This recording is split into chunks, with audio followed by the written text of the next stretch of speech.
하나님, 저희 11번째 오늘 만남 주님께서 참석하고 함께 할 수 있게 해주셔서 감사합니다. 하나님, 한 주 한 주 저희가 많은 내용들을 배우는데 그냥 한 번만 듣고 흘려보내는 것이 아니라 계속해서 기억하려고 애쓰고 또 다시 공부하고 복습하는 것을 통해 저희의 마음속에 이 모든 하나님의 신앙의 원리들과 신앙의 바른 신학들이 차곡차곡 쌓아질 수 있도록 인도하여 주시오. 주님, 저희가 이렇게 누군가에게 우리 속에 있는 소망에 관한 이유를 말하기 위해 차곡차곡 준비를 해 나갈 때에 언젠가 기회가 되면 그것들이 저희 입을 통하여 전해지게 하여 주시고 저희의 삶을 통해 전해지게 하여 주시고, 그래서 우리의 신앙이 우리 안에서만 머무는 것이 아니라 우리 주위 사람들에게로 흘러갈 수 있는 그런 주님의 정말 선교적인 삶, 선교적인 교회를 이루어드리는 참된 제자 되게 하여 주옵소서. 감사드리며 예수 그리스도의 이름으로 기도합니다. 아멘. 우리 지난 시간에 선교적 교회에 대해서 말씀 나눴는데, 혹시 여러분이 지난 강의 내용을 들으시고 좀 의문이나 궁금했던 점 얘기해 주셔도 좋을 것 같아요. 우리 선교라고 하는 것은 우리 사람들은 자꾸 이것을 일로 생각해서 어떤 사역적인 면으로만 생각하지만은, 선교라고 하는 것은 사실은 하나님의 성품으로부터 나오는 것이다. 그리고 하나님께서 구원을 이루실 때는 항상 누구를 보내셔서 구원을 이루셨다. 하나님의 성품도 서로를 보내시는 분이고 하나님께서 구원을 이룰 때도 보내서 구원을 이루셨기 때문에 우리가 구원받은 사람으로서 우리도 보내심을 받아야 되고, 내가 누구를 위해 보내심을 받아야 되는가, 내 삶의 현장에서 하나님께서 이미 일하고 계신 부분들을 찾아서 거기에 동참하는 것이 선교다. 이제 이런 얘기를 했었습니다. 너무 저희가 선교라고 하는 것을 일로만 생각하다 보니까 조금 교회 안에서도 뭐 전도, 구제, 선교 이렇게 다양한 사역들로 좀 나뉘는 경향이 있어서 거기에 참여하고 안 하고에 따라서 우리가 선교하는 사람, 안 하는 사람 이렇게 구별했던 것 같은데요. 제가 지난 시간에 선교적 교회를 얘기하면서 이것은 우리의 DNA가 되어야 된다. 교회의 DNA가 되어서 어디서나 누구나 목회자로서, 사역자로서, 선교사로서 주님의 일들을 감당해야 된다. 이런 얘기들을 나누었었습니다. 선교의 패러다임이 정말 바뀌어야 될 시기예요. 제가 지난 시간 짧게 말씀드렸습니다만, 이제는 제3세계가 더 많이 복음화되었고, 제1세계, 원래 선교사를 파송했던 나라들, 지금 뭐 미국, 영국, 뭐 유럽 이런 나라들, 또 한국, 가만 보면은 제1세계에서 급속하게 기독교인들의 숫자가 감소하고 있고요. 교회들이 문을 닫고, 특히 이제 젊은 세대들이 교회를 빠져나오고 있습니다. 정말 시대에 교회에서 나오는 사람들의 물결이 굉장히 가속화되고 급물살을 타고 있는 시대이기 때문에요. 저희가 선교라고 했었을 때 여러분 뭐 방학 동안에만 잠깐 하는 그것이 아니라 우리가 현재 몸담고 살아가는 이곳에서 이 미국 땅 시애틀이야말로 정말 선교지다라고 하는 것을 생각하시면서 기도하시고 전도하시고 했으면 좋겠고요.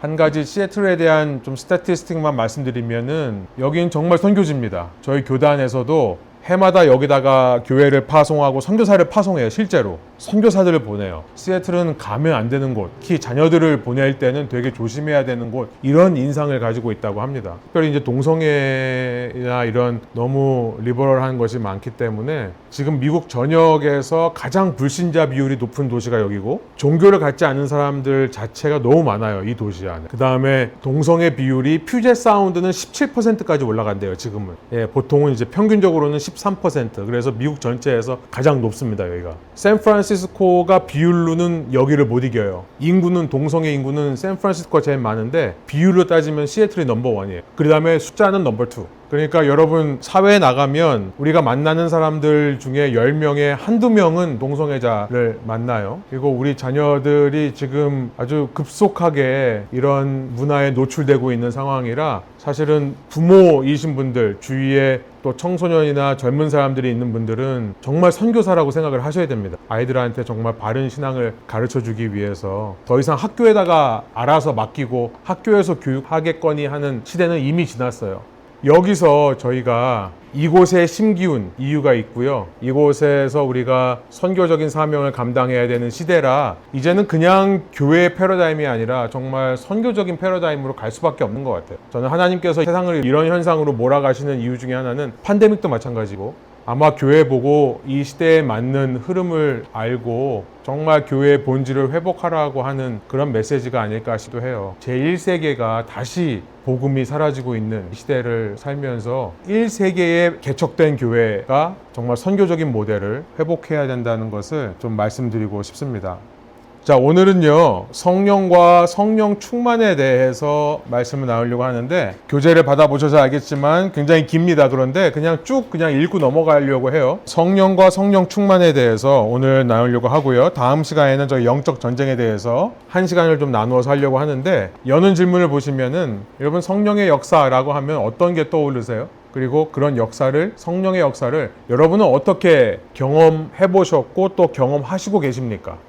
제가 이제 성령님에 대해서 얘기할 때 한 가지 제가 늘 얘기하는 건 뭐냐면은 성령님의 역사는요, 참 놀라우세요. 그래서 절대 우리가 우리의 이성과 상식 안에서 가둬놓으면 안 돼요. 내가 생각할 때 하나님, 성령님이 이렇게 역사하실 수밖에 없다라고 그런 틀을 만들어 놓으면 안 됩니다.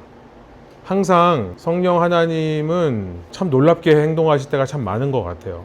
때로는 우리를 되게 서프라이즈 하시고 초자연적인 현상으로도 나타나실 수 있지만, 그게 아니라 우리가 생각하지 않았던 길로 우리를 이끄시기도 하고, 아까 말씀하셨지만 내가 생각하지 못했던 것들을 생각나게 하시고 말하게 하시고 뭐 무릎을 꿇게 하시고, 내가 평소에는 할 수 없는 행동들을 하게 하시고, 뭐 전도를 한다거나 뭐 선포를 한다거나, 아니면 갑자기 막 울면서 교회를 새벽에 뛰어간다거나, 그런 일들을 하셔서 성령의 역사는 제한하지 않으면요, 그러면 그 안에서 성령님께서 자유롭게 역사하십니다.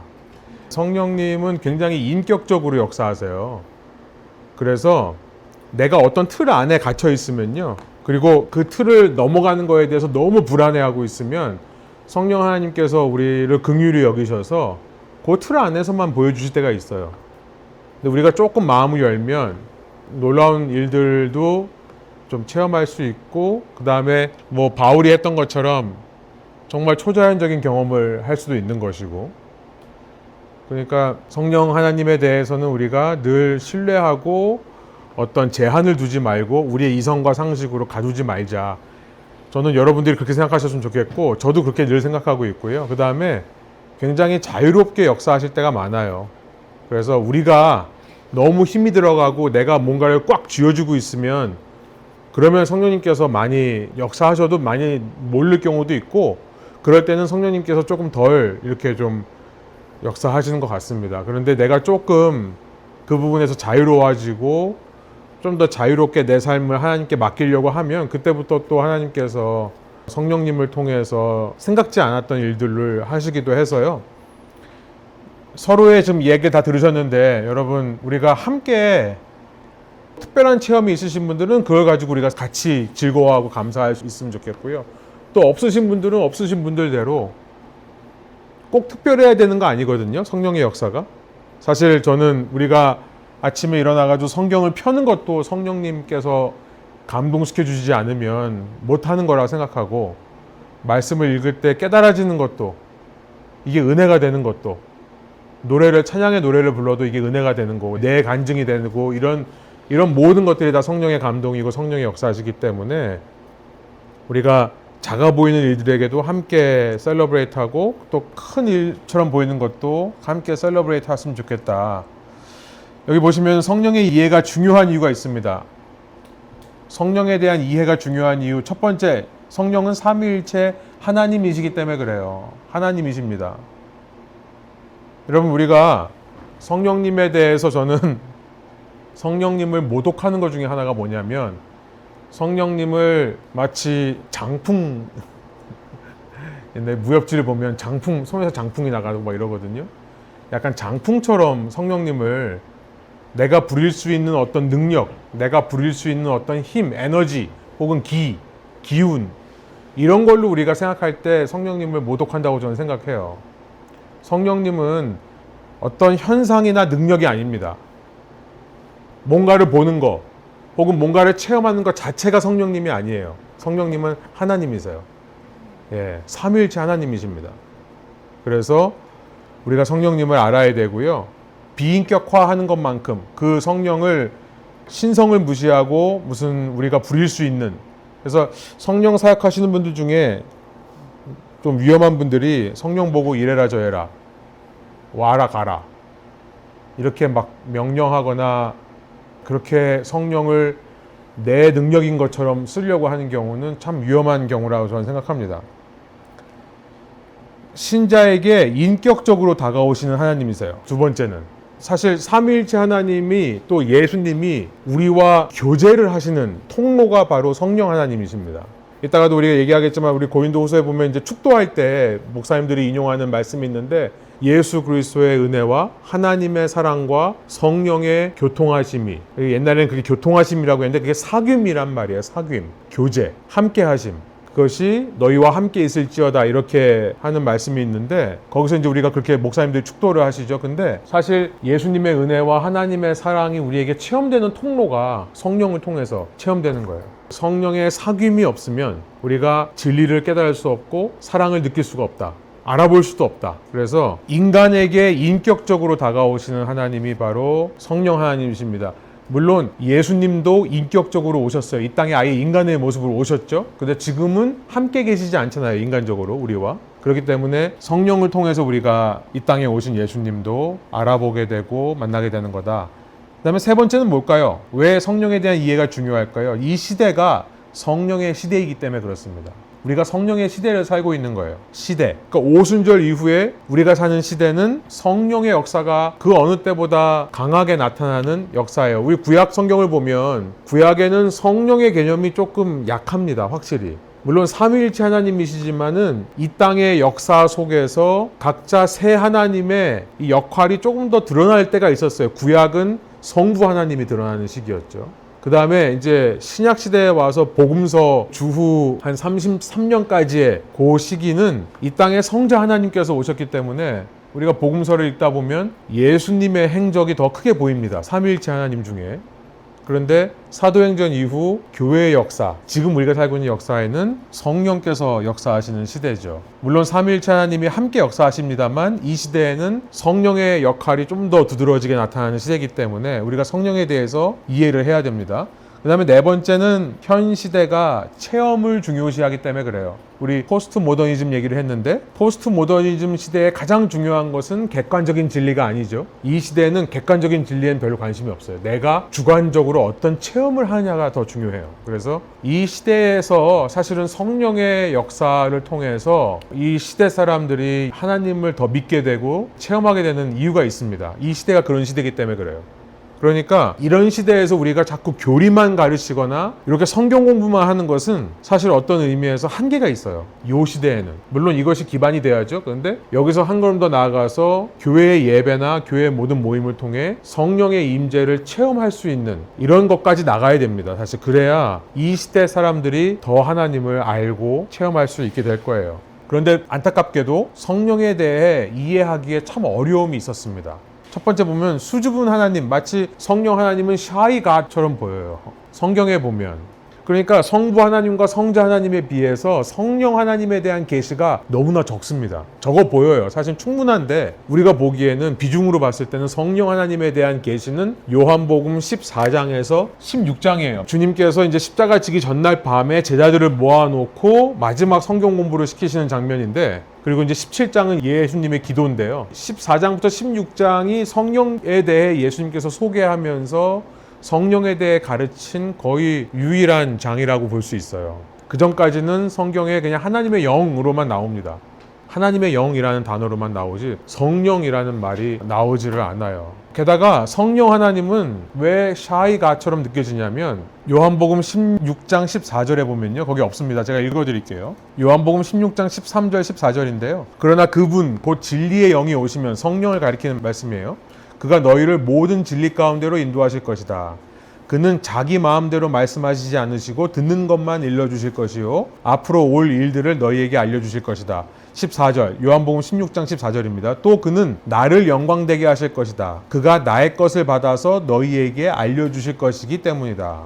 그러니까 성령 하나님을 묘사하면서 뭐라고 말씀하시냐면 성령 하나님은 하나님께서 말씀하시는 것을 듣고 그냥 그것만 얘기하고, 그리고 성령 하나님의 존재 목적은 예수님을 드러내기 위함이다 라고 말씀을 하세요. 그러니까 성령 하나님 자체가 본인에게 영광을 가져가시는 게 아니라 모든 영광을 다 성부 하나님과 성자 하나님께 돌려드리는 역할을 하고 계신다는 거예요. 그래서 성령에 대해서 조금 수줍은 하나님처럼 잘 드러나지 않는 성령님이셨기 때문에 역사적으로 성령에 대한 오해가 많았던 겁니다. 성령 하나님을 아까 말씀드렸습니다만 뭐 장풍처럼, 무슨 능력처럼, 무슨 상황, 어떤 현상 이런 걸로만 인식하는 성향들이 많이 있었던 거예요.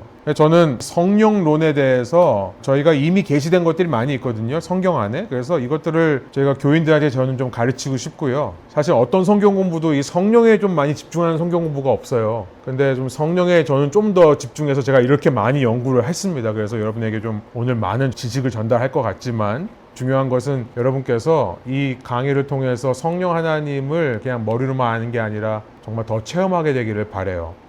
그 다음에 성경에 보면 어떤 이미지가 있냐? 명확한 이미지도 사실 없어요. 성령 하면 세례 요한에게 예수님께서 세례를 받으실 때 비둘기처럼 내려왔다. 그러니까 성령을 비둘기의 이미지로만 묘사하는 것이 있고요. 그 다음에는 요한복음 3장에 보면 바람의 비유를 하세요. 그러니까 바람이 어디서부터 와서 어디로 가는지 모르는 것처럼 성령도 그렇고 거듭난 사람들도 그렇다. 성령으로부터 난 사람들도 그렇다. 바람은 눈에 안 보이는 거죠. 그 다음에 오늘 우리 계시록 4장을 읽었습니다만 7횃불, 7개의 횃불, torch로 묘사하는데 성령님을, 이게 좀 뭔가 명확하지가 않죠. 정확한 이미지가 없는 거예요. 그 다음에 열등한 하나님이라고 하는 오해가 좀 있었어요. 성령 하나님에 대해서. 삼위일체 하나님 중에 성령 하나님이 가장 열등한 게 아니냐. 그래서 제가 질문을 받으면 자세하게 말씀드리겠습니다만, 여러분 서방 기독교와 동방 기독교가 왜 나뉜지 아세요? 바로 이것 때문에 나뉜 거예요. AD 1054년에 11세기에 주후 11세기에 동방 기독교와 서방 기독교가 분리되는 이유 중에 하나가 뭐냐면은 성령 하나님을 동방 기독교에서는 성부와 성자 아래에 있는 하나님으로 위계 질서를 잡았어요. 그래서 서방 기독교가 이건 아니다. 삼위일체다. 세 분이 하나로 연합해 있는 거고, 왜냐하면 성경에서 제가 지난 시간 말씀드렸습니다만 성부 하나님께서 성령 하나님을 보내시는데 성자 하나님도 성령 하나님을 보내시거든요.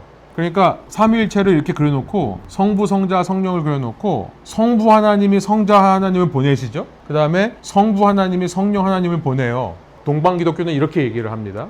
그런데 이제 서방 기독교에서는 아니다. 성자 하나님도 성령 하나님을 보낸다. 그래서 이렇게만 보내면 위계질서잖아요. 누가 누구 위에 있는 것처럼. 근데 이렇게 보내면 이게 연합이 되잖아요. 그래서 서방 기독교는 필리오케라고 하는, 이게 and the son이라는 말이거든요. and the son.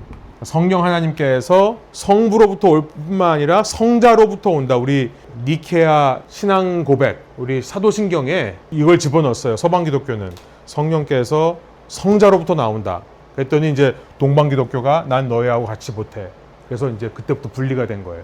중요한 얘기는 아닙니다만 성령에 대해서 이런 오해가 있었던 것이 사실이에요. 성령 하나님이 마치 성부 하나님의 보다 좀 열등한 존재인 것처럼 묘사가 됐고, 이제 서방 기독교는 아니다. 셋이서 연합하고 하나가 되는 거다라고 이야기를 했던 것이 사실입니다. 사실 신약 성경에도 성령에 대한 말씀은 아까 말씀드렸습니다만 요한복음 14장, 16장 외에는 성령에 대한 명확한 언급이 없어요. 그래서 이 초기 교부들, 기독교 철치 파더라고 하는데 초창기 교회의 지도자들의 기록들이 남아 있는데요. 거의 교부들도 사실은 보면 초기 교부들에게는 거의 성령에 대한 언급이 없습니다.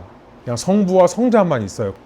이제 오리젠이라고 하는 초기 기독교 교부 중에 한 사람인데, 이제 오리젠이라는 사람은 성령을 언급하기는 하는데 그냥 성경을 감동시킨 하나님 정도로만 이해를 했어요. 그러다가 이제 성 어거스틴이라고 아시죠? 주후 4세기인데 4세기에 와서는 이제 성령에 대한 얘기를 좀 하면서 어거스틴이 이제 사랑이라는 개념으로 성령을 이해하기 시작했어요. 우리가 하나님을 사랑한다고 했을 때 그 사랑이 성령이다, 사실은. 이런 식으로 성령 하나님을 하다가 이제 11세기에 와가지고 성령에 대한 논의가 활발해지면서 동방과 서방 기독교가 나뉘게 되는 이런 일들이 있었다가 종교개혁이 되면 16세기죠. 1519년. 종교개혁 이후에는 성경을 영감한 주체로 성령을 좀 인식하기 시작했습니다. 그리고 이제 요한 웨슬리 같은 사람들이 종교개혁 이후에 요한 웨슬리, 지금 감리교회 창시자죠. 이분들이 이제 성화에 대한 강조를 하기 시작했어요. 성화. 그래서 신자들이 성령에 의해서 실제로 변화되어가는, 그러면서 이제 뭐 칼빈이라든지 이런 사람들도 성화에 대한 이야기를 많이 했습니다. 그러다가 18세기, 19세기가 되면 이 계몽주의 영향으로, 제가 르네상스 계몽주의 말씀드렸었는데, 인간의 이성의 힘이 커지면서 성령에 대한 이 관심이 좀 줄어들어요. 18세기, 19세기에. 오히려 인간들이 나의 지성과 나의 능력으로 할 수 있는 것들을 찾다 보니까 성령에 대한 의존도가 좀 떨어졌다고 할까요? 그러니까 이제 사람들이 잊혀진 성령을 다시 우리가 재조명해야 된다라고 해서 19세기 말부터 20세기 초에 나온 운동이 바로 펜타코스털입니다. 오순절이에요. 이때 이제 펜타코스털이라고 하는 오순절 계통의 기독교가 처음 생기기 시작했어요. 정확히는 1906년인가 그래요. 어디서? 아주사에서. 아주사 거리. 그 흑인 목사님, 윌리엄 세이모어라고 하는 흑인 목사님이 갑자기 예배 시간에 성령 체험해서 방언으로 기도하고 찬양하면서부터 아주사 거리에서 이제 성령 체험이 시작돼서 이것이 전국으로, 미국 전국으로 확대되면서 펜타코스털이라고 하는 오순절 교단, 오순절 교단이 만들어진 거예요. 근데 아주사 거리가 어디냐면 LA예요. 캘리포니아 LA입니다. 그래서 안타까운 건 뭐냐면 펜타코스탈이 그렇게 여기서부터 부흥 운동이 시작돼서 전 세계로 퍼져나가면서 캘리포니아 할리우드의 문화를 너무 많이 수용을 했어요. 쇼맨십이 드러나는 어떤 쇼가 되어버렸어요. 성령의 집회가. 그래서 성령 집회가 너무나 안타깝게도 세상 문화적인 요소들도 있다는 것을 여러분들이 좀 기억하셔야 돼요. 근원이 LA 헐리우드에서 시작됐기 때문에 보여지는 약간 퍼포먼스 위주의 성령이 좀 부각되는 경향이 있습니다. 지금 현재는 이제 뭐 third wave라고 해가지고 제3의 물결, 그래서 또 새로운 성령의 사역들이 일어나고 있다라는 얘기를 많이 하고 있고, 뭐 신사도 운동, 이제 이 시대에 새로운 사도들이 일어난다. 그래서 그 사도들이 어떤 카리스마란 말이 은사란 말이거든요. 어떤 은사를 베풀어서 치유하거나 뭐 이런 걸 통해서 교회가 부흥된다라고 하는 현상들이 있는 거예요. 그래서 저는 아까도 말씀드렸지만 펜타코스터에서 하는 이런 모든 일들이 다 잘못된 거냐? 저는 그럴 수 있다고 봐요. 뭐 금가루가 막 날리고 막 금리빨로 다 바뀌고 그럴 수 있다고 저는 생각해요. 기도하면 막 뒤로 넘어가고 치유받고 이런 것들도 있을 수 있다고 생각해요. 근데 이제 저는 이런 배경을 우리가 알아서 꼭 이렇게만 역사하는 건 아니다.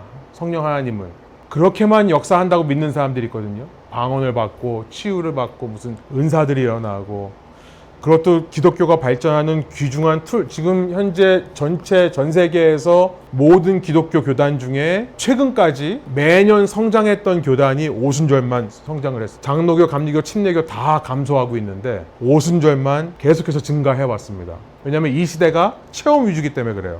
그렇게 뭔가 보여지는 것이 중요한 시대이기 때문에. 근데 지금 또 약간 주춤해요. 여기도 이제 타격이 오는 거예요. 여기서 빠지기 쉬운 함정이 자꾸 보여주려고만 하다 보면 또 실제로 성령의 사역이 아닌데 성령의 사역인 것처럼 할 수도 있고요. 어쨌든 흐름이 있습니다. 제가 말씀드리고 싶은 것은 성령에 대한 이해가 너무나 중요한데 역사상 성령에 대해 무관심하거나 성령을 오해하는 일들이 너무나 많았다는 거예요. 이걸 말씀드리고 싶은 거예요. 자, 그래서 그러면 성령에 대해서 어떻게 우리가 바르게 이해할 수 있는가? 저는 사실은 이제 제가 성경을 읽고 공부하고 연구하면서 사실 이렇게 말씀하시는 분들이 많이 없는 걸로 제가 알고 있는데, 저는 성령 하나님에게도 신성과 인성이 있다고 저는 믿습니다. 성령 하나님도 예수님처럼, 성자 하나님처럼, 우리 기독론이라고 할 때 예수님의 인성과 신성, 예수님은 완전한 신이시고 완전한 인간이시다. 이게 이제 기독교의 핵심이라고 했는데요. 그걸 크리스톨로지, 기독론이라고 한다고 했죠. 근데 저는 성령 하나님께도 신성과 인성이 있다는 것을 우리가 이해해야 된다고 생각을 합니다. 그래서 첫 번째, 성령은 아까 말씀드린 대로 하나님이세요. 삼위일체 하나님이십니다.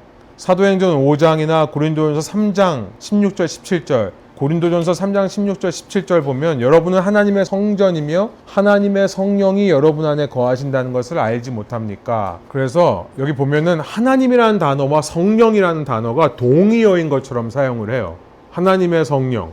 성령이 계시면 하나님이 우리 안에 계신 거라고 얘기를 하는 거죠. 우리가 성전이니까. 사도행전 5장에 보면은 우리 아나니아와 삽비라 이야기예요. 유명한. 자기 땅의 소유를 팔아서 그걸 가지고 헌금을 하는데 어느 정도 자기가 챙겨놓고서는 우리가 전액을 다 헌금했다는 식으로 거짓말을 했죠. 그랬더니 베드로가 아나니아에게 이야기하는 겁니다. 사도행전 5장 3절에 어찌하여 그대의 마음이 사탄에게 홀려서 그대가 성령을 속이고 땅값의 얼마를 몰래 떼어놓았소? 라고 이제 물어봐요. 그래놓고 그 다음 절에 4절에 그런데 어찌하여 이런 일을 할 마음을 먹었소? 그대는 사람을 속인 것이 아니라 하나님을 속인 것이오. 이렇게 얘기해요. 그러니까 앞절에서 성령을 속였다라고 했는데 그것을 4절에서 하나님을 속였다. 그러니까 성령과 하나님이 같은 분이라는 걸 알게 돼요. 여러분 저는 이건 뭐 우리가 다 아는 내용이지만 자꾸 우리가 아까도 말씀드렸습니다만 성령을 자꾸 어떤 능력이나 현상으로만 이해하려고 하는 경향이 있기 때문에 성령은 하나님이십니다. 신이에요. 신성을 가지고 계세요. 그 다음에 두 번째 성령께서는 능력을 가지고 계세요. 그러니까 성령 자체가 능력이 아니라 성령이 능력을 가지고 계십니다. 이건 신적인 능력이에요. 그래서 이것을 두나미스라고 하는데 이 두나미스라고 하는 이 그리스 말에서부터 영어의 다이너마이트라는 말이 나왔어요. 다이너마이트가 터지는 것처럼 그런 폭발력을 말하는 겁니다. 성령께서 그런 능력을 가지고 계십니다. 권능이라고 하는 거예요. 첫 번째는 이건 하나님의 능력입니다. 누가복음 1장 35절에 보면 성령이 가지고 계신 능력이 바로 높으신 분, 더없이 높으신 분, 곧 하나님의 능력이라고 얘기를 하는 장면이 나와요. 천사가 마리아에게 얘기합니다. 그러니까 성령의 능력은 하나님의 능력이고요. 창조의 능력을 가지고 계십니다. 창세기 1장 2절에 보면 창조될 때 보니까 하나님의 영이 수면 위에 운행하셨다 이렇게 돼 있죠. 그러니까 창조의 첫날부터 그 창조 때부터 성령께서 이 모든 것을 주관하셨던 겁니다. 그래서 창조의 능력이 성령께 있어요. 시편 104편 여러분 거기 있습니다만 주님께서 주님의 영을 불어 넣으시면 그들이 다시 창조됩니다. 이렇게 그러니까 하나님께서 창조할 때 하나님의 영을 불어넣어서 창조한다. 그래서 성령의 능력은 창조의 능력이 있습니다. 그 다음에 표적과 기사고요. 또 심판의 능력이 있어요. 요한복음 16장 7절에 보면 보혜사가 와서 세상을 심판하실 거다. 이렇게 말씀하고 있습니다. 그 다음에 세 번째로는 성령은 하나님이시고 신적인 능력을 갖고 계시는데 세 번째로는 성령께서 우리를 거듭나게 하시죠. 그래서 거듭나게 한다. 그것을 regeneration이라고 얘기를 해요. 첫 번째는 reborn, 중생입니다. born again. 요한복음 3장에 이 영으로부터 난 자들이 거듭난다라고 하는 것을 니고데모에게 예수님께서 말씀해 주시는 장면이 나와 있어요. 그 다음에 renew, 새롭게 하십니다. 디도서 3장 5절 여러분 저기 있습니다만 성령으로 우리를 새롭게 해주신다. regeneration, 거듭나는 것은 다시 태어나는 중생뿐만 아니라 새롭게 하시고 그 다음에 마지막 날에 우리를 부활시키는 것도 성령께서 하십니다. 로마서 8장 11절에 보면 자기의 영으로 예수를 죽은 사람 가운데서 살리신 분의 영이 여러분 안에 살아계시면 그리스도를 죽은 사람들 가운데서 살리신 분께서 곧 하나님께서 자기의 영으로 여러분의 죽을 몸도 되살리실 겁니다. 이렇게 이야기하는 장면이 나옵니다. 우리가 마지막 날 부활을 하는데요. 이게 성령의 역사입니다. 성령께서 하시는 일이에요. 그 다음에 이제 성령의 영감과 조명에 대해서는 말씀드렸죠. 성령께서는 영감, 인스파이어 하시는 분이에요. 감동을 주시는 분이에요. 그러니까 처음에 성경이 쓰여질 때 성경 저자를 성령께서 감동하신 거예요. 영감을 주신 겁니다. 기억나시죠? 사상적 영감설, 유기적 영감설, 문자적 영감설 얘기를 했었죠. 그 다음에 일루미네이션, 조명이에요. 제가 그 그림을 그렸습니다만 책상 위에 테이블 라이트이 있어가지고 비춰야지만 볼 수 있는, 그러니까 우리가 글자로 쓰여진 성경을 읽을 때 성령께서 조명해 주셔서 이 말씀이 하나님의 음성으로 우리가 알아보게 되는 겁니다. 그냥 글씨가 아니라. 아까 차련자매님께서 성령께서 내 속에 대답할 말들을 생각나게 하신다. 이것도 조명이에요. 그것도 성령님의 조명 사역이십니다. 그러니까 성령께서 지금 하시는 일을 보면 하나님의 능력으로 우리를 중생, 거듭나게 하시고 그 다음에 우리에게 영감, 인스파이어 하시고 조명해 주시는 이런 신적인 능력이 있으신 분이 바로 성령 하나님이세요. 그러니까 우리 구원을 얘기할 때 오늘 우리가 예수님을 믿고 구원받은 자가 되는 것, 또 매일 하나님의 말씀을 통해 우리가 은혜를 받고 감동되는 모든 것들이 다 성령의 작용입니다. 그런데 성령께서는 동시에 인성을 갖고 계세요. 이걸 놓치는 분들이 있는 것 같아요. 제가 오늘도 어떤 목사님이 이제 제가 잘은 모르는데 어떤 분이 또 저처럼 매일 묵상을 이렇게 보내주신 분이 있어서 그걸 받아보시는 분이 또 저한테 또 매일 2개씩 저한테 또 와요. 제 거 말고 또 저도 2개를 읽어보는데 그 중에 한 목사님이 이제 삼위일체 이단에 대해서 삼위일체 이단에 빠지지 말아야 된다라고 얘기하면서 그분이 성령에 대해서 성령은 인격체가 아니고 그냥 하나님의 영이고 어떤 능력이다라고 얘기를 하더라고요. 그래서 삼위일체 이단에 빠지면 안 된다고 하면서 약간 이단 같은 얘기를 하시네. 그래서 불락할까 하다가 예, 그냥 넘어갔는데, 성령님은 인격체십니다. 제가 한 얘기가 아니라 성경이에요. 자, 보시면 요한복음 16장 13절 14절, 에베소서 1장 14절 이런 데 보면요, 원래 성령이라고 하는 말은 푸뉴마라는 말이에요. 푸뉴마, 그리스 말로. 이 푸뉴마라고 하는 것은 바람이라고 해석되기도 하고 숨, breath, 혹은 영이라고 번역될 수 있는 말이에요.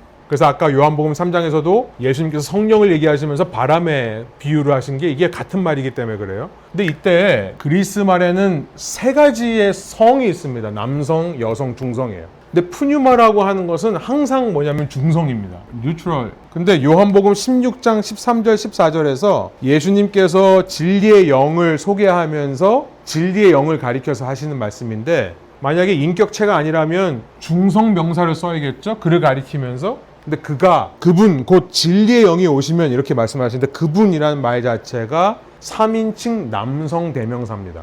그러니까 성령 하나님을 인격체로 표현을 하시는 거예요. 그가 오시면 그가 너희를 모든 진리 가운데로 인도하실 거고, 그가 자기 마음대로 말씀하시지 않고 듣는 것만 말씀하시면서 그가 나를 영광되게, 전부 다 이 그가 전부 다 남성 대명사 3인칭.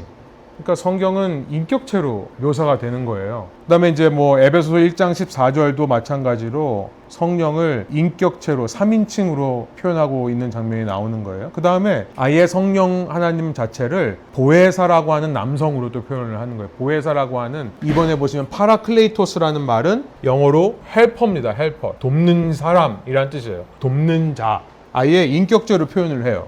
요한복음 14장 16절에 보면, 이것도 이제 그리스 말을 아시는 분들은 요한복음 14장 16절을 읽으면 이 인격체라고 이해할 수밖에 없는 게요, 이렇게 말씀하세요. 들어보세요. 내가 아버지께 구하겠다. 그리하면 아버지께서 다른 보혜사를 너희에게 보내셔서.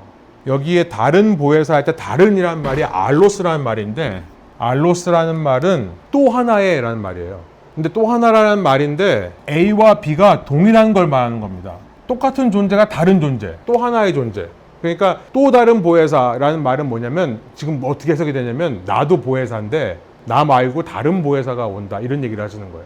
이게 원어의 의미입니다. 그러니까 예수님께서도 보혜사시고 또 다른 보혜사. 제가 갑자기 잘난 척 해가지고 죄송합니다만, 제가 원어를 자꾸 안 쓰려고 그래요. 사실 원어 쓰면은 더 헷갈려 하시는 것 같아가지고, 제가 사실은 원어를 전공해가지고 이 또 다른 보혜사라고 하는 말은 나도 보혜사인데 나 말고 다른 보혜사가 올 거다라고 말씀하시는 거예요. 그러니까 지금 예수님께서 요한복음 14장 16절에서 나 말고 또 다른 보혜사가 온다고 한 얘기는 나도 보혜사고 저분도 보혜사다. 그러니까 예수님이 인격체인 것처럼 그분도 인격체가 되는 거죠. 똑같이 되는 겁니다.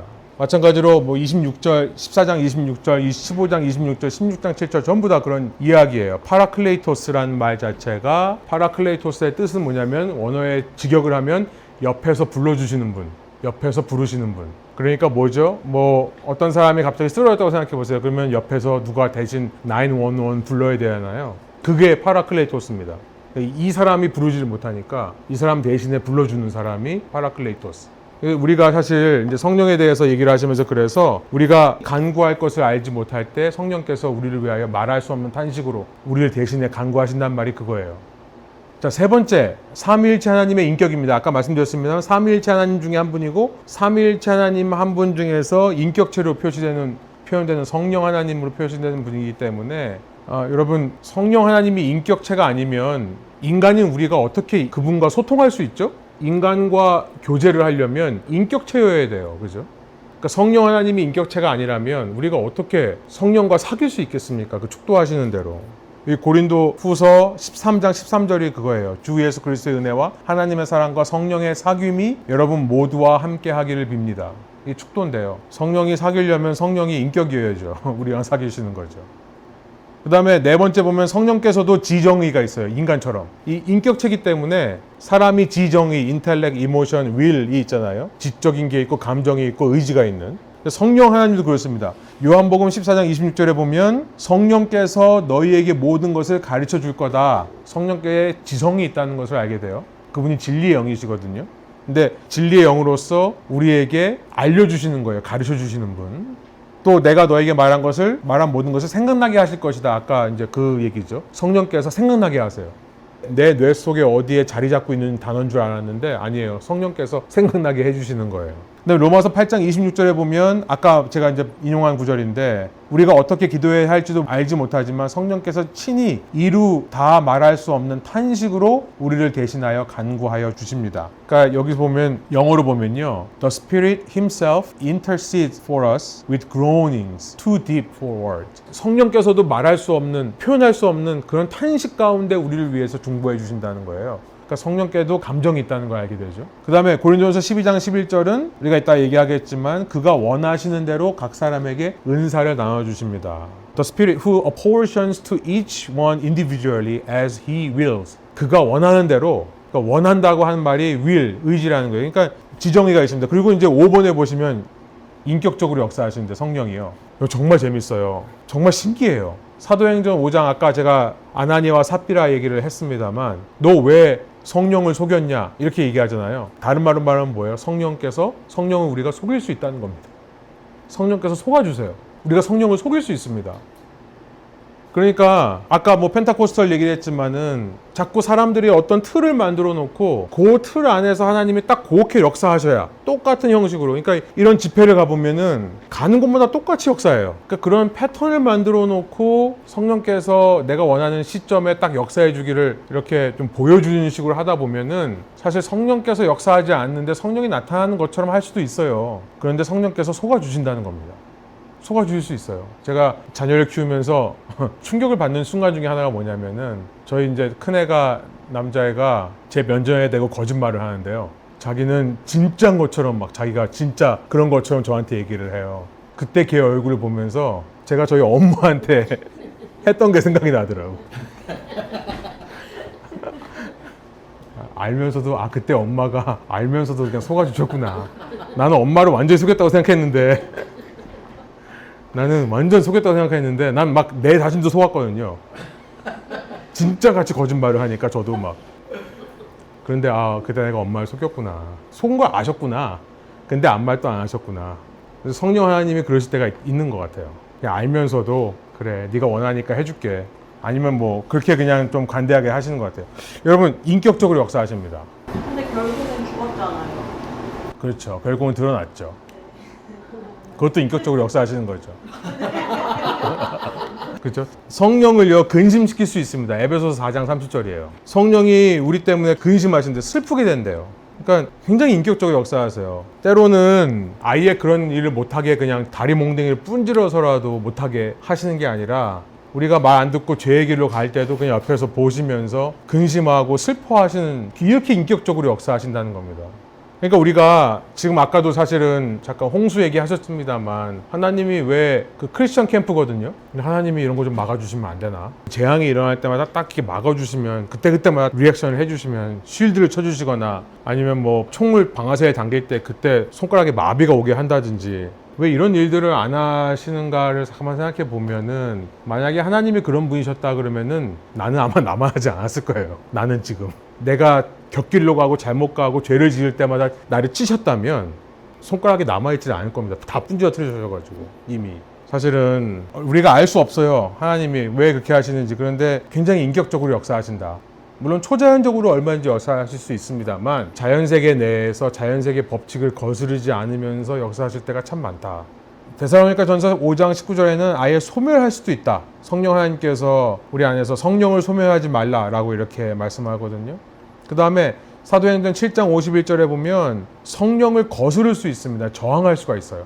목이 곧고 마음과 귀에 할례를 받지 못한 사람들이여 당신들은 언제나 성령을 거역하고 있습니다. 유대인들을 향해서 하는 말인데 스데반이 언제나 성령을 거역하고 있다. 그렇죠? 하나님께서는 당신의 백성을 계속 마음을 열어서 예수님을 믿게 하고 싶은데 끝까지 거부하는 것을 그냥 보고만 계시는, 참고 계시는. 그런데 여러분 이렇다고 해서 성령을 속일 수도 있구나 이제 그래서 속여도 되겠다라고 생각하실까봐. 그러나 성경에서 성령을 모독하고 거스르는 것은 용서받지 못할 죄라고 분명히 말씀하시는 것도 있습니다. 그래서 마태복음 12장 31절, 마가복음 3장 29절 이런 데 보면 모든 죄를 다 용서받을 수 있는데 그러나 성령을 모독하는 것은 용서받지 못한다. 그것은 영원한 죄다 이렇게 말씀하세요. 그러니까 성령을 모독한다는 게 뭘까요? 성령을 모독한다는 것은 여기서 이제 용서받지 못할 죄의 개념으로는 예수를 부인하는 거죠. 왜냐면 성령을 통해서 고린도전서 12장 3절 성령이 아니고서는 예수를 주라고 고백할 수가 없거든요. 그러니까 성령을 거부함으로써 예수님을 믿지 않으니까 사실은 영원히 사함받지 못할 죄에 대해서 말씀하시는 구절로 우리가 이해하고 있습니다만, 한편으로는 우리가 성령을 너무 인격적으로 우리를 대해 주신다고 우습게 보면 안 된다. 저는 그 말씀을 꼭 드리고 싶어요. 왜 우리가 만만해지면 안 된다고 얘기하죠. 성령 하나님께서 우리를 참으시고 우리를 기다려주시고 품어주시고 한다고 해서 우리가 만만하게 봐서는 안 된다. 사실 성령의 감동이 있을 때는 우리가 거부하지 말고 순종해야 되고요. 사실 성령님께서 마음에 자꾸 찔림을 주실 때는 회개해야 되고요. 그런 겁니다. 그래서 이제 성령의 사역에 보면 성령의 그럼 어떤 사역을 하시냐, 성령의 사역도 제가 쭉 정리해 봤습니다. 첫 번째는 회심을 우리 속에 일으키시고요. 두 번째는 아까도 말했지만 거듭나게 하시고요. 세 번째는 능력을 주십니다. 그 다음에 내주하시고 조명하세요. 우리 속에 계셔서 우리와 함께 하시고 우리에게 계속해서 그렇게 진리를 생각나게 하고 깨닫게 해주시는 일을 하십니다. 그 다음에 우리를 위해서 중보기도 해주세요. 로마서 여러분 거기 있습니다만 로마서 8장 26절 27절에 보면 우리 성도를 위해서 성령께서 간구해 주신다, 중보해 주신다. 옛날에 한국에 그런 찬양이 있었잖아요. 누군가 널 위하여 기도한다고. 그게 사람을 말하는 게 아니라 성령 하나님을 얘기하는 거죠. 항상 우리를 위해서 기도하시는 분이 성령님이시다. 그 다음에 여섯 번째는 우리를 성화할 수 있도록 도우십니다. 특별히 이제 갈라디아서 5장 22절 23절 여러분 이제 외워 오셔야 되는데 다음 주까지 성령의 열매, 우리 안에 이 성화를 통해서 나타나는 성령의 열매들을 맺도록 도와주시는 분이 성령 하나님이세요. 그래서 사랑이 많아지고 기쁨, 그리고 평안, 오래 참고 자비로워지고 선을 행하고 충성되고 신실하고 그 다음에 온유하고 그 다음에 절제, 이렇게 9가지. 근데 여러분 이게요, 원어로 보면은 성령의 열매가 단수예요. 그러니까 이게 9가지 열매가 아니라 사실은 하나의 열매입니다. 그러니까 성령의 열매예요. 우리 안에 성령이 계신다는 게 그게 열매고요. 우리 안에 성령께서 계실 때 나오는 사실은 증상들이에요. 이게 요 앞에는 이제 악령의 열매들이 있어요. 갈라디아서 5장 17절부터 21절까지는 우리 안에 성령이 없을 때 나타나는 증상들. 그래서 모든 악독과 시기, 불의, 다툼, 당짓고 분내는 거 이런 것도 쭉 나와 있는데 우리 안에 성령이 있는 것이 사실 열매고요. 그 성령이 우리 안에서 이런 것들을 표출해 내시는 겁니다. 그래서 이게 하나다. 사실은 가장 먼저 나오는 게 사랑이다 보니까 아마 사랑이 가장 큰 열매가 아닐까. 그러니까 사랑이 있으면 사실 기쁘고 감사하고 다 되는 거죠. 평화도 되고 그렇게 되는 거죠. 그 다음에 이제 마지막 7번째로 제가 정리해 본 게 성령의 사역 중에 마지막은 뭐냐면 여러분 6번까지만 하셔도 성령께서는 우리에게 하실 만큼 하신 겁니다. 우리에게 충분한 은혜를 주셨어요. 그 은혜를 그리스 말로 이렇게 쓰는데요. 카리스라고 해요. 카리스. 이게 은혜입니다. 은혜. 성령께서는 여기까지만 하셔도 우리에게 충분한 은혜. 우리가 이제 은혜를 주신다고 할 때 그 은혜가 이 구원의 은혜를 말하는 거잖아요. 성령께서 우리와 함께 하시고 지금 뭐 중보하시고 내주하시고 조명해 주시고 능력을 주시고 거듭나게 해 주시고 성화하게 하시는 이 모든 은혜, 이것이 다 은혜인데요. 그런데 성령은 거기서 한 걸음 더 나가세요. 왼뺨을 때리면 오른뺨을 내밀라고 그러고 오리를 가자고 하면 십리를 가자고 하셨잖아요. 예수님께서. 이제 성령께서 그러세요. 우리에게 여기까지만 주셔도 좋은데 여기다가 마를 더 주세요. 마. 그게 카리스마입니다. 카리스마라는 말은 뭐냐면 이거는 은사란 말이에요. 기프트란 말이에요. 카리스에다가 마는 스몰 포션을 말해요. 작은 분량을 더 주는 거예요. 그러니까 왜 우리가 여러분 미국 사람들 비즈니스 할 때 미국 식당 가면 불문율이 있죠? 미국 식당에서는 먹고 항상 좀 싸갈 수 있을 정도로 양을 줘야 돼요. 그렇죠? 동양권에서는 안 그래요? 근데 미국 문화의 특징은 뭐냐면 어떤 음식을 시켰을 때 이 사람이 먹고 집에 싸갈 수 있는 조금 남은 걸 싸갈 수 있는 양을 줘야 커스터머들이 만족을 해요. 우리 식당 하실 분들은 잘 새겨 들으시기 바랍니다. 꼭 해야 되는 게 뭐냐면 아이스 워터를 줘야 되고 또 하나는 이거예요. 양을 많이 줘서 싸갈 수 있게 해줘야 됩니다. 그러니까 그걸 되게 좋아하잖아요. 그게 미국식 접대 문화예요. 그런데 마찬가지로 딱 주실 것만 주는 게 아니라 거기다가 좀 더 주시는 거, 더 테이크아웃 해가 싸가라고. 그게 마예요, 마. 카리스에다 마를 붙여주신 게 카리스마가 우리는 한국말로 뭐 지도력이 있는 사람은 카리스마라고 하는데 그게 아니라요. 원래 카리스마는 은사라는 말이에요. 그래서 7번에 보면 성령께서 우리에게 이 구원의 은혜에 함께 하시고 우리를 감동시켜 주시고 조명해 주시고 성화하게 하시는 은혜만으로도 족한데 조금 더 주시는 게 뭐냐면은 은사입니다. 이것까지 주세요. 그러니까 여러분이 성령 체험을 하면요, 정말 은혜 위에 은혜가 더해지는 걸 느끼게 됩니다. 이렇게까지 안 하셔도 되는데, 그냥 밥만 맛있게 먹고 가면 되는데, 가면서 내일 아침에 먹으라고 음식을 싸주시는 분이 성령님이신 거예요. 그래서 여러분 이제 숙제가 지금 있습니다. 제가 좀 시간을 드릴 테니까 제가 성령의 은사가 나와 있는 성경 구절을 찾았어요. 4개를 찾았습니다. 성경 안에서. 그런데 은사를 주시는데 요 4가지의 본문에 나와 있는 은사들이 뭔지 한번 여러분이 찾으셔서 한번 답을 써보세요. 그러면은 한번 맞춰볼까요? 저희 답을. 자, 여기서 보시면은 사역의 기능면으로 나와 있습니다. 어떤 펑션을 하는가. 자, 첫 번째는 뭐죠? 로마서 12장에 보면 어떤 사역들이 있어요? 첫 번째, 예언, 섬김, serving이죠. 가르침, 권면, exhortation, 나눔, generosity, 지도, leading, 자선, 배품. 자, 기능적인 면으로 봤을 때 은사들이 어떻게 나뉘냐면 예언의 은사가 있습니다. prophecy는 이것도 사실은 그리스 말이 잘못 번역한 건데요. 히브리 말의 나바라고 하는 말은 미래의 의미가 없습니다. 프라페테오라고 하는 말은 프로라는 말이 앞으로.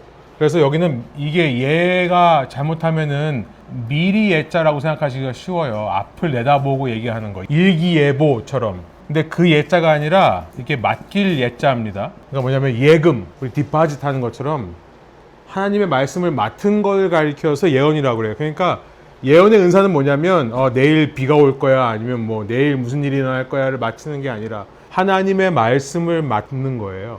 아까 차장자매님이 만약에 어떤 사람 만났을 때 내가 생각지도 않은 말들을 하나님께 생각나게 해주셔서 그게 내 생각이 아니라 하나님의 말씀을 가지고 얘기해 준다 그러면은 예언의 은사일 수가 있습니다. 그게. 근데 그게 그냥 말이 아니라 만일 성경의 어떤 말씀들을 그래서 제가 사실은 여러분에게 성경 말씀을 자꾸 외우라고 하신 게 그거예요. 성경 말씀을 외우고 있으면은 어떤 상황에 딱 그 말씀이 생각날 때가 있어요. 그것만큼 확실한 예언은 없습니다. 제가 사모하는 은사가 예언이에요. 왜냐면 저는 모든 목회자가 예언의 은사가 있어야 된다고 생각해요. 목사들이, 프리처가 예언의 은사가 없으면 그냥 뭐 지식 얘기하는 거겠죠? 어떤 프린시플, 뭐 도덕적인, 교훈적인 어떤 원리를 가지고 그냥 얘기하는 거겠죠? 그러나 설교란 하나님의 이 회중을 향한 말씀을 전하는 거기 때문에 예언의 은사가 반드시 필요합니다. 제가 뭐 자주는 아닙니다만 이렇게 외부에서 말씀 전해달라고 요청을 받을 때 저는 잠깐이라도 기도하고 결정을 하는데요. 바로 그 자리에서 예스 하기보다 잠깐만 좀 기다려달라고 하는데 몇 가지를 물어봐요. 어떤 공동체고 어떤 모임이고 어떤 거에 대한 갈급함과 사모함이 있는지에 대해서 잠깐 듣고 나서 저는 거의 그 얘기를 듣는 순간에 말씀이 기억나요. 이 말씀을 전해야겠다. 그게 있으면 저는 오케이를 합니다. 그게 없으면은, 아직 그런 경우는 없었는데 어떤 말씀을 전해야겠다는 게 딱 생각이 나지 않으면은 저는 말씀 못 전해요. 아침 묵상을 하거나 설교를 준비하거나 할 때 처음 딱 그 말씀을 읽었을 때 그런 감동이 와야 됩니다. 저는 그래요. 저는 그러지 않으면 되게 고민 많이 하고 힘들어 하는데 그게 예언의 은사인 것 같아요. 섬김. 여러분이 제 아내 표현으로 엉덩이가 가벼운 사람이라면 누가 문을 열어야 되는데 본인이 가서 먼저 문을 열어준다든지 섬김의 은사입니다. 그 다음에 남에게 권력으로 누군가를 행사하고 이래라 저래라 시키는 것보다 섬겨주는 것이 더 편하시다고 한다면 섬김의 은사가 있는 거예요. 가르침의 은사가 있는 사람들, 티칭의 은사가 있는 사람들도 프로페시하고 좀 달라요. 가르침의 은사가 있는 사람들은 정말 저희가 보기에는 컨셉을 잘 잡는 것 같아요. 원리나 이런 컨셉을 잘 잡아서 권면, exhortation. 누가 얘기하면 상처 주면서 얘기를 하는 사람이 있는가 하면 누가 얘기할 때는 되게 그 사람을 사랑하면서 부드럽게 감싸면서 인도하는 그런 것도 있습니다. 권면의 은사하겠죠. generosity. 너그러운 거예요. 특별히 물질과 관련해서 나눔의 은사가 있으신 분들이 있습니다. 지도, 섬김하고는 조금 다를 수가 있죠. 섬김은 따라가는 게 좀 편하고 내가 섬겨주는 게 더 편하다고 한다면 지도력이 있는 사람들이 있어요. 어떤 사람들이 정말 이 일을 처리하거나 뭘 할 때 지도의 은사가 있는 사람들이 있습니다. 그 다음에 act of mercy, 자선 배품은요, 나눔하고 비슷하겠지만 긍휼인 것 같아요. 긍휼. 특별히 어려움 당한 사람이나 약자들을 향한 마음이 크시다면 어느 공동체에 가도 그 공동체에서 가장 바운더리, 그러니까 그 가장 아웃사이더인 사람들이 먼저 보인다면 자선 배품의 은사가 있다고 생각합니다. 아이들 중에, 여러분 자녀도 한번 생각해 보세요. 아이들 중에 쟤는 꼭 가장 좀 그 그룹에서 가장 못난 애들하고 자꾸 어울려. 걔는 그런 애들하고 좀 더 마음이 있어. 이겁니다. 자선 배품이에요. 그런 긍휼함 지수가 높은 애들이 있어요. 근데 그런 쪽으로 키워줘야 돼요. 자, 특별 은사는 뭐죠? 고린도전서에는 특별한 은사들이 나타나 있는데 처음이 지혜, 그 다음에 지식, 믿음의 은사. 믿음도 은사입니다. 병고침이 은사가 일어납니다. 그 다음에 능력을 행하는 거. 그래서 뭐 기적이라고 번역을 했지만은 사실은 mighty works라고 해요. 능력이라고 합니다. 하나님의 능력이 나타나는 일. 그 다음에 여기도 예언이 있고 영분별, 방언이 있고 방언을 통역하는 게 있고 이렇게 9가지가 소개되고 있습니다. 에베소서 4장에는 직분이 나와요. 교회의 직분. 그래서 사도가 있고 예언자, 전도자, 복음 전도자. 그 다음에 목사와 교사가 사실은 하나입니다. 그 다음에 이제 베드로전서는 뭐가 있을까요? 스피킹. 그 다음에 또 하나는 서비스. 재밌어요. 저는 이게 제일 재밌어요. 베드로전서가. 사람들이요, 말 잘하는 사람이 있고요, 움직이는 사람들이 있어요. 교회 안에. 어떤 사람은 정말 말은 잘하는데 엉덩이가 무거워. 어떤 사람은 말은 잘 못하는데 행동으로는 정말 누구보다도 빨라요. 꼭 마리아 마르다 뭐 그런 얘기인 것 같아. 꼭 음식하는 게 더 편한 사람이 있고 거기 가서 말씀 듣는 사람이 있고 누구와 더 낫다라고 얘기할 수 없는 게, 물론 그 에피소드에서는 마리아를 칭찬하셨어요. 더 좋은 걸 택했다. 근데 요한복음 11장에 보면은 나사로가 죽었을 때 오히려 마리아가 더 상처받아가지고 예수님 오니까는 불평을 해요. 좀만 더 빨리 왔으면 내 오빠가 안 죽었을 텐데. 근데 마르다는 오히려 그런 순간에 더 성숙한 모습을 보입니다. 누가 더 낫다라고 볼 수가 없는 게 각 상황에 따라 필요한 때가 딱 있는 것 같아요. 그래서 교회 안에서 저는 이거 갖고 안 싸웠으면 좋겠어요. 왜 쟤는 맨날 말만 하고 쟤는 행동이 없어 라고 하지 마시고, 말만 잘하는 것도 은사입니다. 하나님이 그렇게 만들었어요. 쟤는 아는 건 없는데 하여튼 행동은 빨라. 이거 그렇게 말씀하지 마시고, 봉사의 은사가 있다. 섬김의 은사가 있다. 자, 한번 제가 볼게요. 밑에 보시면 일반적인 은사와 특별한 은사. 여러분, 몇몇 은사는 기본적으로 기독교인들에게 주어지는 것들이 있습니다. 기본적으로. 뭐죠? 믿음. 저는 어떤 의미에서 섬김도 마찬가지라고 생각해요. 그럼 기본적으로 크리스천들은 사실 예배 자체가 섬기는 거죠. 하나님을 섬기는 거죠. 그러나 특별한 은사가 있을 거예요. 누구나 다 병고침의 은사가 있는 게 아니고요. 누구나 다 방언의 은사가 있는 게 아니고 통역의 은사, 이런 것들이 있는 게 아닙니다. 그래서 이 리스트에는 일반적인 은사와 특별한 은사가 함께 있다는 것을 꼭 기억하시면 좋겠고, 또 하나는 뭐냐면 이게 다가 아닐 수도 있다. 여기 나와 있는 것 말고도 다른 특별한 은사가 있을 수 있습니다. 그 다음에 네이처와 널처인데요. 이미 주신 게 있고요. 그걸 네이처라고 하죠. 이미 내가 태어나면서부터 천성적으로 본성적으로 나에게 주어진 내 성격과 맞는, 아까도 말씀드렸습니다만 여러분, 성령 하나님께서 인격적으로 역사하신다고요. 그러니까 우리를 지으신 분도 하나님이기 때문에 우리의 성향을 아세요. 그 성향에 맞는 은사를 쥐어주시는 거예요. 그렇기 때문에 우리가 태생적으로 이 본성적으로 우리에게 주어진 은사들이 있는가 하면 널처도 있습니다. 네이처만이 아니라 널처는 뭐죠? 내가 개발하는 거예요. 개발할 수 있는 겁니다. 나에게 본성적으로 주어지진 않았지만 나는 예언의 은사를 사모하면 뭐 해야 되겠어요? 말씀을 열심히 읽어야겠죠?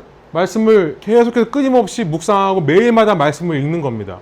저는 예언의 은사가 모르겠어요. 있는지 모르겠지만은 사모하기 때문에, 누가 하라고 해서 하는 게 아니라 제가 사모하기 때문에 매일같이 성경을 읽고 묵상하고 여러분에게 보여드리는 거예요. 거의 스팸 메시지처럼. 왜냐면은 그냥 제가 이걸 사모하기 때문에 그래요. 널처가 있습니다. 여러분이, 자, 이제 여기까지만 들으시고, 여러분이 쓰신 리스트에 지금 그 리스트 쭉 있죠? 여러분이 이미 받았다고 생각하는 은사들에게 동그라미 쳐보세요. 나한테 이미 있는 거다 라고 생각되는 것, 이 시점에서 나에게는 이런 은사가 있는 것 같다, 동그라미를 한번 쳐보시기 바랍니다. 사실 오늘 이게 제일 중요해요. 그 다음에 동그라미 치시는데 시간 많이 안 걸리시는 게 맞아요. 많이 걸리면 안 됩니다. 그 다음에 여러분이 사모하는 은사가 있으면, 나에게 없지만 나 이 은사를 사모한다고 하는 거 앞에다가는 별 표시를 해보세요. 난 이런 은사를 정말 사모해요. 나 이런 은사를 갖고 싶어요 라고 하는 것이 있으면은 별표를 쳐보시기 바랍니다. 내가 사모함이 있으면 성령 하나님께 기도를 하면서, 성령 하나님, 나에게 주신 은혜만으로도 나는 부족함이 없지만 그러나 목적이 있어야 돼. 어떤 목적을 위해서 저에게 원하신다면 이런 카리스마를 나누어 주십시오라고 여러분이 기도하시고 사모하시면서 실제로 이 은사가 있기 위해 나에게 필요한 게 뭘까 한번 고민해 보시면 좋겠어요. 그런데 이제 우리가 거기까지 하고요, 넘어가면 모든 것이 다 성령의 뜻대로라는 것을 알아야 됩니다. 성령의 뜻대로. 빈칸에는 뜻이에요. 성령의 뜻. 고린도전서 12장 11절에 보면 이 모든 일은 한 분이신 같은 성령이 하시며 그는 원하시는 대로 각 사람에게 은사를 나누어 주십니다. 그러니까 여러분에게 없는 은사 또 사모하는 은사가 주어지지 않는다 하더라도 여러분이 불평하실 필요가 없어요. 여러분은 이미 받은 은혜만으로 좋게요. 거기다가 투고할 게 없다고 해서 뭐라고 하시지 마시고 이것은 성령께서 자기 뜻대로 나누어 주시는 거라는 것을 여러분이 아셔야 돼요. 자, 왜 그러냐? 두 번째 보시면은 공동체를 세우기 위해서입니다. 은사는요, 여러분 각자를 세우기 위한 것이기 전에 공동체를 세우기 위해 주시는 거기 때문에 그래요. 내가 이 은사를 사모하는데 나에게 안 주시는 것 같다. 아, 이게 공동체에 덕이 안 되나 보다라고 생각하시면 되는 거예요. 여러분이 속한 공동체를 세우기 위해 주십니다. 그래서 제가 여기 성경 말씀 썼어요. 여러분이 뒤에 보시면 성경 말씀 쭉 있습니다. 고린도전서 12장 7절을 보시면 각 사람에게 성령을 나타내 주시는 것은 공동 이익을 위한 것입니다. 공동체의 이익을 위해서 성령께서 나누어 주시는 겁니다. 그런 식으로 쭉 나와 있어요. 덕이 되는 것 말씀드렸죠. 하우스 빌딩. 덕이 된다는 말은 공동체를 세우는다. 그거에 도움이 된다는 것이 덕이 된다는 겁니다. 그래서 밑에 보시면 이렇게 공동체를 세우기 위해서 은사를 주시는데 질서 있게 주세요. 질서. 항상 질서가 있습니다. 이 방언에 대한 이야기 제가 시간 없어서 그냥 넘어가겠는데 원하시면 제가 다음 시간에 방언에 대해서 제가 방언받은 경험 이 방언에 대해서 좀 얘기를 할 건데요. 방언에 대해서 얘기를 하면서 고린도전서 14장에 사도 바울이 뭐라고 얘기하냐면은 질서 있게 해라. 방언을 하되 정말 방언을 하고 싶으면은 통역하는 사람과 같이 해라. 왜냐하면 무슨 말인지 못 알아들으니까. 그리고 14장에 보면 본인도 무슨 말인지 모르기 때문에 내 영으로는 기도하지만 내 마음은 열매를 맺지 못한다라고 돼 있어요. 방언에 대해서. 영은 기도하지만은 내가 무슨 말인지 모르기 때문에 내 마음의 열매가 맺히지 못하니까 그래서 방언하는 사람은 통역 은사도 사모해라. 여러분에게 이미 방언이 있다 그러면 통역을 사모하십시오. 이렇게 돼 있어요. 그런데 교회 안에서 방언을 하고 싶다 그러면 방언을 한마디 하고 옆에 있는 사람이 통역을 해라. 한마디를 하면 옆에서 통역. 통역자가 없으면 하지 마라. 이렇게 얘기를 해요. 그러니까 모든 게 질서입니다. 질서. 제가 재미있는 얘기 하나 해드릴게요. 제가 여러분은 이런 거 느껴보셨는지 모르겠는데 제가 청년 때부터 주일날 이렇게 예배를 드리잖아요. 제가 청년 때 이렇게 앉아있잖아요. 그럼 본문이 이제 어디가 소개되고 목사님이 올라오셔서 말씀을 전하시는데 제 마음에 그때부터 이 병이 시작된 것 같아요. 병은 아니고. 그 말씀을 딱 이제 제가 읽으면은 아까 말씀드렸지만 저는 딱 생각이 난다고 했잖아요. 그 메시지가 저한테 너무 강하게 오는 거예요. 제가 어떤 상상을 하냐면 늘 그랬던 게 뭐냐면 제가 너무 힘들었던 게 뭐냐면 갑자기 성령 하나님께서 저 목사님에게 갑자기 감동을 주셔서 내가 말씀을 준비해서 올라왔는데 혹시 여러분들 중에 지금 하나님 말씀이 임한 사람이 있으면 일어나서 말씀하십시오 라고 할 것 같은 거예요. 왜냐면 저에게 그런 메시지가 너무 강하게 오니까 이 말씀을 읽고 본문을 읽고 말씀을 전하시려고 하는데 저에게 막 음성을 주시는 것 같으니까 그래서 막 저는 막 준비하고 있는 거예요. 설교를. 그래서 갑자기 목사님이 시킬 것 같은 거예요. 그래서 막 준비해. 내가 이런 얘기를 해야겠다. 막 제 노트에다 막 써놓습니다. 근데 그냥 넘어가요. 목사님이 준비하신 설교 끝까지 하고 끝나요. 이게 정말 어떨 때는요. 제가 강대상에 올라가고 싶어요. 너무 강해가지고. 그때 그게 지금 생각해 보니까 최근에 알았어요. 아 그때 그게 하나님이 부르심이었구나 나를. 지금 와서 생각해. 근데 그때는 왜 그랬는지 막 이게 막 병적으로 막 올라가서. 근데 제가 만약에 그랬다고 생각해 보세요. 교회가 어떻게 될까요? 그걸 과연 하나님의 음성을 들을까요, 사람들이? 물론 그럴 수도 있어요. 정말 오픈된 공동체라면. 근데 목사님이 허락 안 하는데 질서예요, 질서. 하나님이 그때 그거를 안 시키고 제 마음속에 그런 일을 통해서 내가 이 말씀에 대한 열정이 있다는 걸 깨닫게 하셔서 제가 나중에 목회자가 된 다음에 그 다음에 시키시는 거죠. 그러니까 성령의 은사를 가지고 오히려 공동체를 망치는 경우가 뭐냐면 내가 치유 은사가 있으면은 막 이걸 하고 싶어가지고 막 드러내고 방언이 있으면 방언을 막 드러내고 이러다가 오히려 공동체가 유익이 안 되니까 정말 중요한 건 질서 있게 해야 되는 겁니다. 질서 있게. 이런 것이 있으면 그거를 교회 지도자와 얘기해서 목사님을 통해서 그것이 컨펌이 되면 하는 거고 아니면 때를 기다리는 거고. 제가 누구보다 이걸 많이 경험해봐서 참 희한하죠. 그런 아마 여러분들 앞으로 또 이 얘기 듣고 그러실 분들이 있을지 모르겠지만 밑에 보시면 은사보다 성령의 열매가 더 중요합니다. 사실은. 그래서 왜냐하면 성품이 안 되는데 은사를 받으신 분들이 오히려 복음을 가로막는 경우가 너무 많은 것 같아요. 제가 아는 분 중에 그 영분별의 은사가 있으신 분이 있었어요. 본인이 그렇게 얘기해요. 난 영분별의 은사가 있다고. 영분별이 뭐예요? 디설먼트인데요. 이게 지금은 사라졌다고 하시는 분들도 있어요. 당시에는 이 성경이 없잖아요. 그러니까 이 구약 성경만 있습니다. 그러니까 신약 성경이 없는 시대니까 갑자기 어느 날 어떤 사람이 와가지고 내가 어젯밤에 내 꿈에 주님을 만났는데 주님께서 이런 말씀을 하시더라 라고 하는 사람들이 너무 많았던 거예요. 성경이 없는 시대니까. 그러니까 그때 당시에는 영분별의 은사가 있어서 이 사람이 지금 얘기하는 게 성경으로 하는 건지 아닌지를 분별하는 은사가 있었던 거죠. 근데 지금은 성경 말씀이 있기 때문에 지금 시대에는 그런 영분별의 은사가 아니고, 저는 성경을 많이 읽고 하나님의 말씀을 많이 듣는 사람들은 어떤 일을 봤었을 때 하나님이 원하시는 건 뭐다라는 감동이 와요. 저는 그게 영분별의 은사라고 생각합니다. 지금 시대에. 여러분이 어떤 사건을 봤었을 때 하나님이 원하시는 거는 이게 아닐까라고 생각이 든다면 그런 게 영분별의 은사. 근데 이제 저는 제가 만난 그분은 독심술이에요. 독심술. 제가 이렇게 생각을 하잖아요. 그럼 그 생각에 맞춰요. 진짜 맞추세요? 진짜 맞춰요. 제가 그분을 보면서 저하고 얘기하는데 이분 정말 무섭게 생겼다 했더니 갑자기 얘기하다 말고 형제님 참 잘생기셨네요 그래. 이분이 내 생각을 읽었나? 뭐 이런 갑자기 딴 얘기하다가 갑자기 너무 무서워요. 근데 이분이 저희 이제 전도사님이었는데 저희가 이제 찬양 그 YM 사역을 했었는데 YM 간사 중에 한 명이었는데 다른 찬양인도 하는 전도사님하고 저희가 찬양 집회 연습을 하다가 갑자기 싸우셨어요, 두 분이. 이거 왜 그랬냐면 그분이 갑자기 그분한테 지금 하나님께서 감동을 주시는데 당신이 음란한 비디오를 보고 있다는 마음을 주십니다. 이 얘기를 한 거예요. 청년들 다니는 데서. 그래서 이분이 기타 하다가 기타 두고 나가고 막 싸우고 이랬거든요. 저는 그게 사실이건 아니건 간에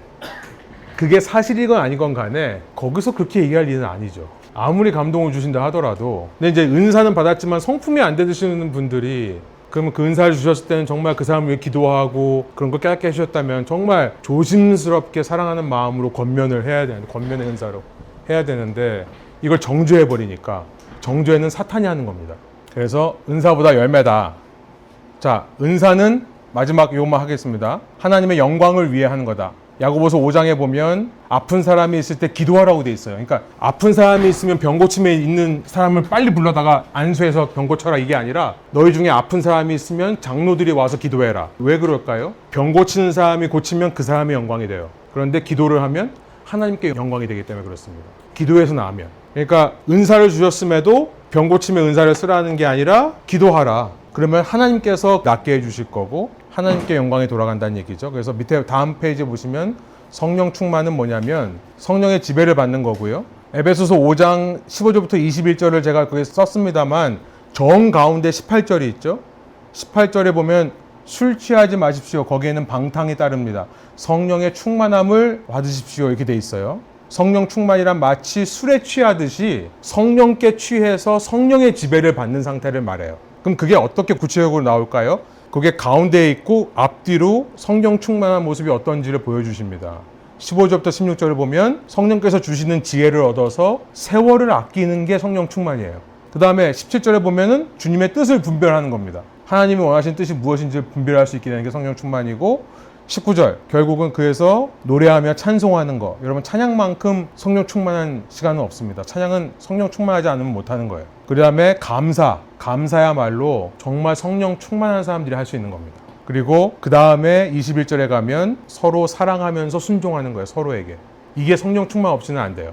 그래서 그런 성령 충만의 모습이 있다는 것을 보시고 이럴 때 성령이 충만한 거다. 어떤 무슨 기적이 일어나고 어떤 현상들이 일어나는 거 이전에 이게 성령의 지배를 받는 거고 충만한 거다. 그 다음에 마지막으로 보면 더 큰 일을 하는 비결이다. 요한복음 14장 12절에 보면 내가 하나님께로 가면 아버지께로 올라가면 나보다 더 큰 일을 할 사람들이 있을 것이다. 이렇게 예수님께서 얘기를 해서 성령 사역하시는 분들이 본인들이 주님께서 하신 것보다 더 놀라운 일들을 한다 이런 얘기를 하시는데 그 얘기가 아니라 이거는 안 계시기 때문에 더 큰 믿음을 갖고 있게 되는 거예요. 예수님께서 아버지께로 간 후에 예수님을 믿는 거기 때문에 더 큰 믿음이고 성령의 세례를 통해서 이루어지는 일이기 때문에 더 큰 일이라고 말씀을 하십니다.